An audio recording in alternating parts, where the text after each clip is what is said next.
Hello students, in my previous video we were discussing about the vegetative propagation, the natural vegetative propagation, and now we are going to start with the artificial vegetative propagation. So we are going to start with artificial vegetative propagation. In natural vegetative propagation, what we discussed, how naturally the plants are propagating with the help of different parts of the plants. Those were roots, stem, leaves, buds and all. Right. Now here we are going to discuss artificial methods. How the humans or the man or the plant growers or horticulturists, all they are using this technique to produce something at commercial level. Like potatoes can be produced at commercial level, right, with the help of vegetative propagation. So the first very type under the artificial vegetative propagation is cutting.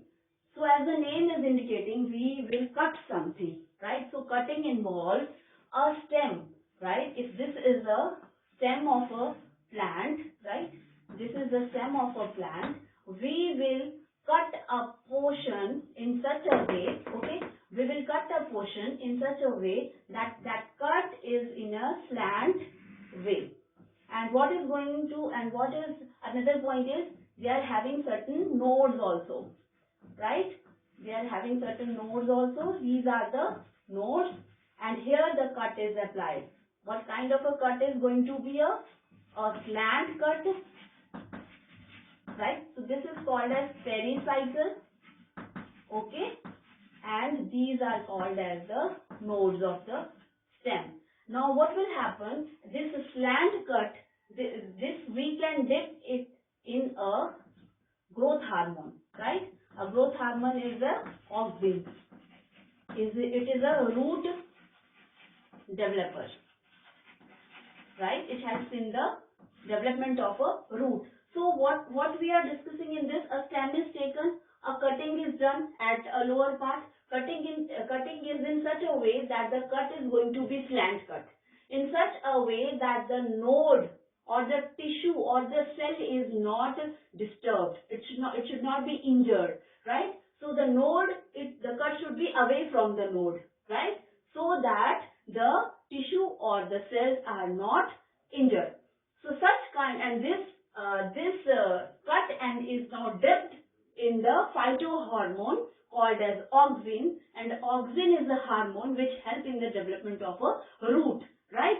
When it is kept in a root for in auxin for a few days, we will see that roots will come out at this position, a little thread-like structure, and also root can also develop from the node area if these are kept in the when this is kept in a auxin, a root developer hormone.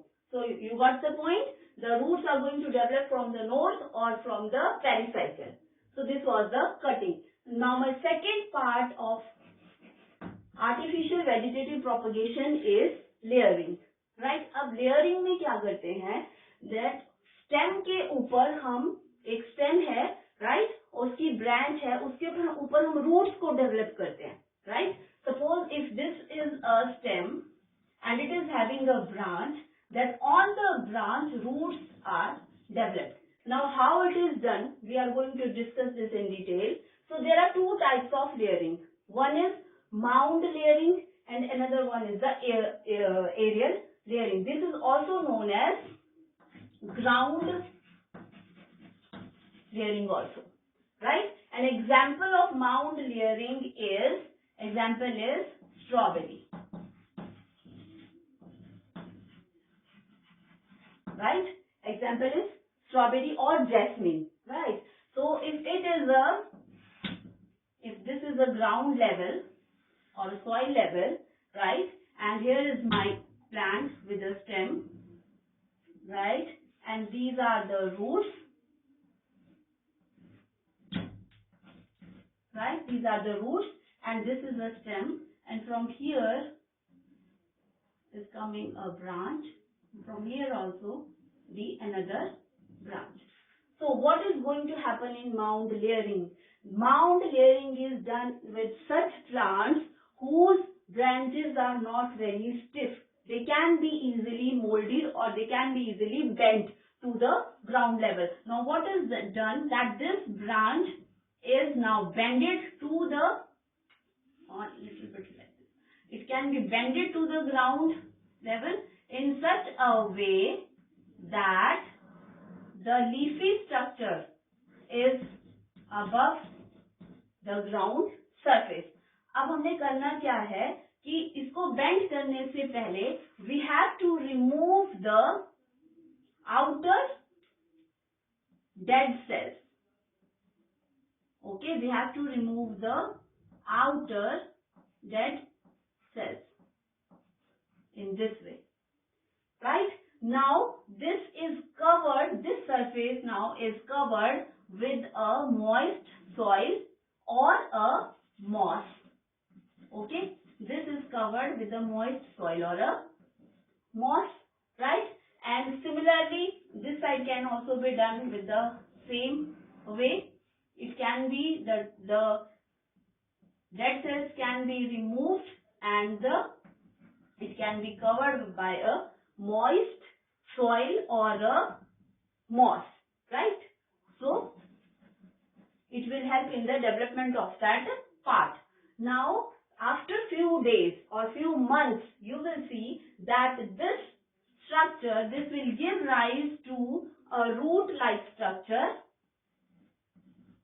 and also inside there will be certain aerial shoots also or leaf-like structure. Now what will happen after 2 to 3, 4 months, when the development of the roots is already occurred, then this is cutted down, right? And after cutting, this as a whole can be taken and it can be buried or digged into the, after digging into the soil, it will give rise to a new plant. So such kind of layering is known as mound layering. So this can be done with the plants whose branches are what? Branches are very soft or they can be easily bended, right? Now the second type is the aerial layering. Now this kind of aerial layering is done with trees or for example is guava or the citrus fruit, and this is done, for example, if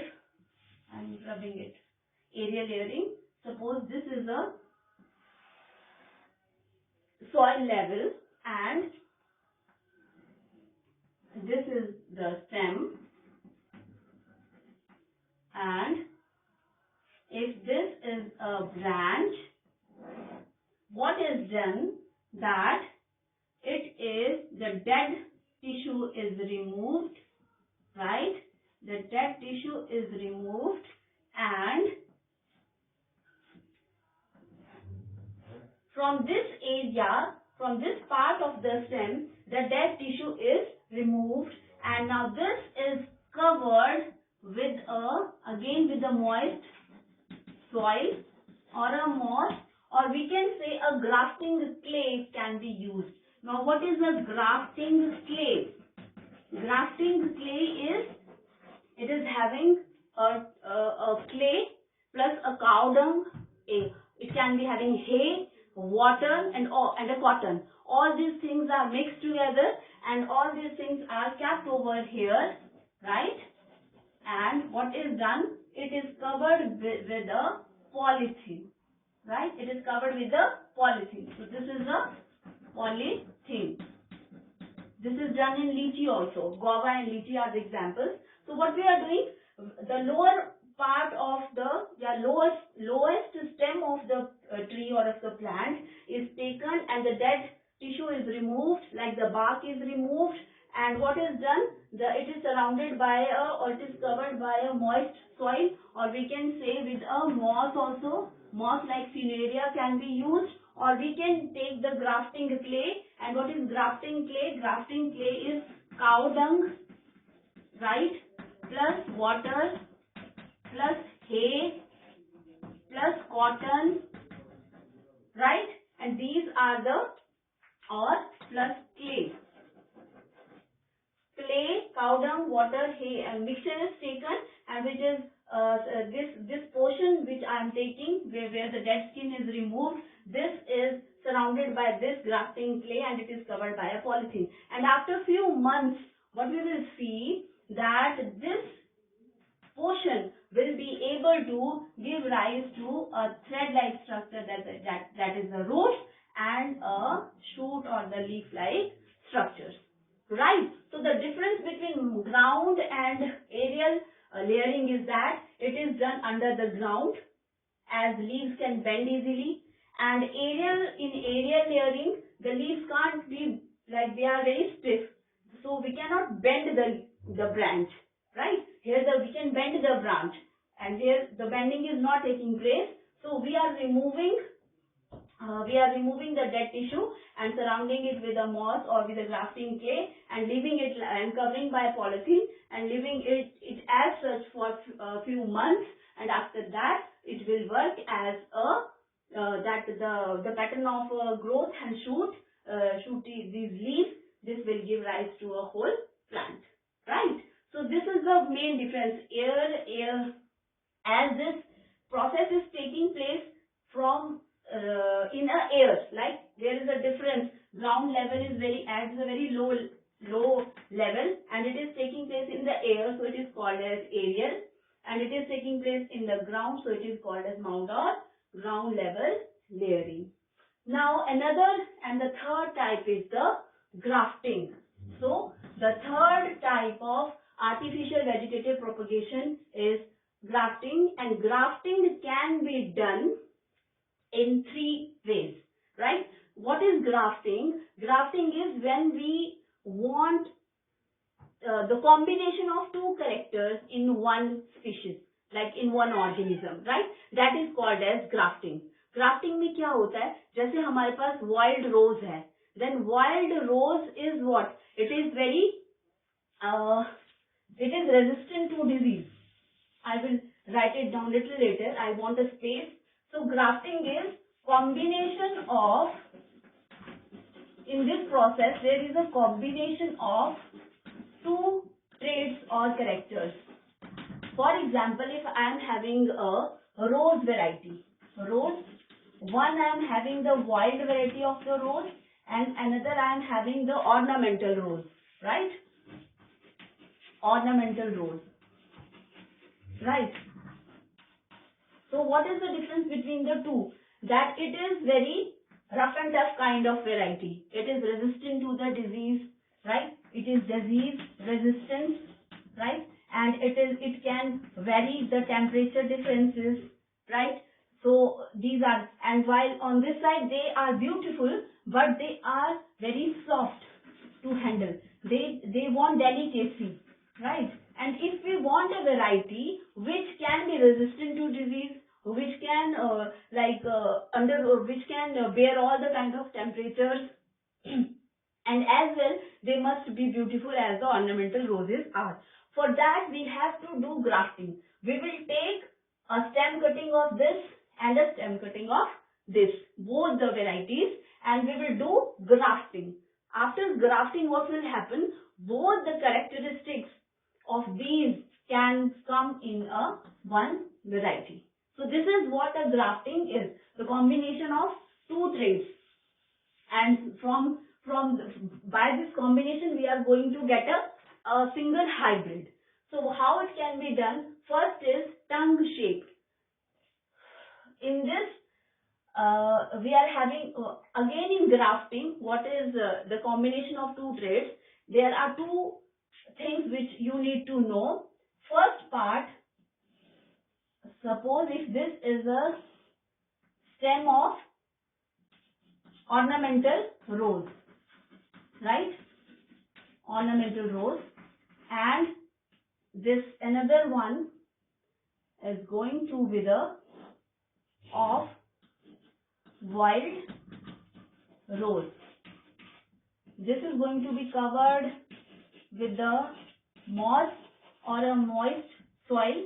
Then it will develop, the tissue and the cells will develop over here, and it will become one composite plant, right? And when it will develop, this variety is going to have both the features of ornamental rose and as well as of the wild rose. So this part, the lower part, that is called as stalk, right? And the upper part is called as scion, right? The upper part is always called as scion and the lower part is called as stalk. So you have to always remember that in grafting two different varieties of the stem cutting is taken, and the lower one is called as the stalk and the upper is called as scion, right? Now, how the grafting is done? So the first is tongue-shaped grafting, right? For tongue-shaped grafting, the stalk is going to be like this. This is tongue-shaped, and the scion is going to fix on it like this. Okay? And this is going to be surrounded by this, where the grafting is done. This is going to be surrounded by moist soil or moss, and moss can be taken as fumaria as it helps in the development, and it is covered by this. This is called as scion and the lower part is called as stalk.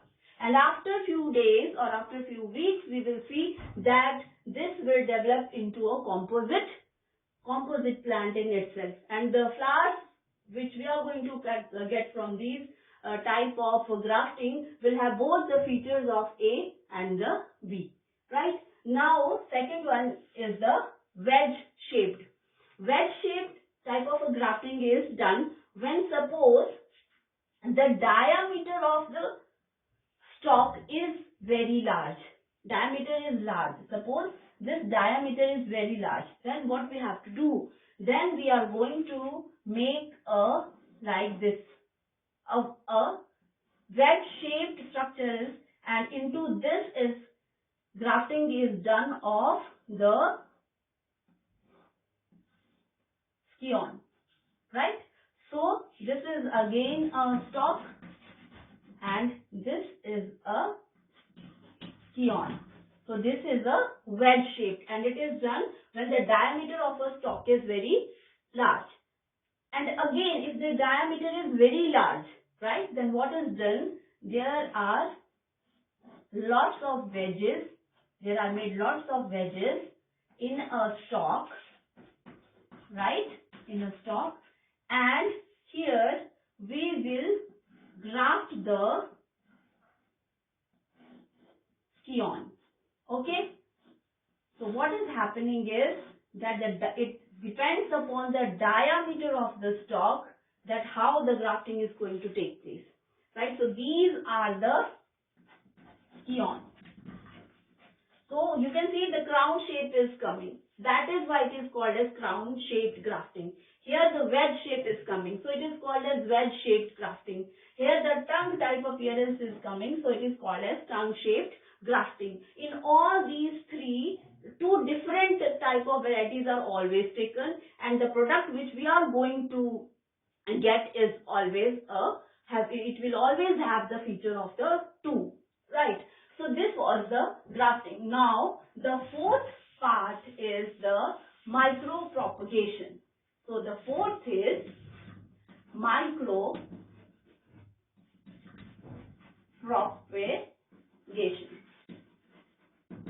So what is micropropagation? In micropropagation, what we are going to use the cell or a tissue, right? What we are going to do? We are taking the propagation is going to take place with the help of a cell, tissue or an organ, right? So cell, tissue or organ, right? So these are developed, right, where in artificial medium,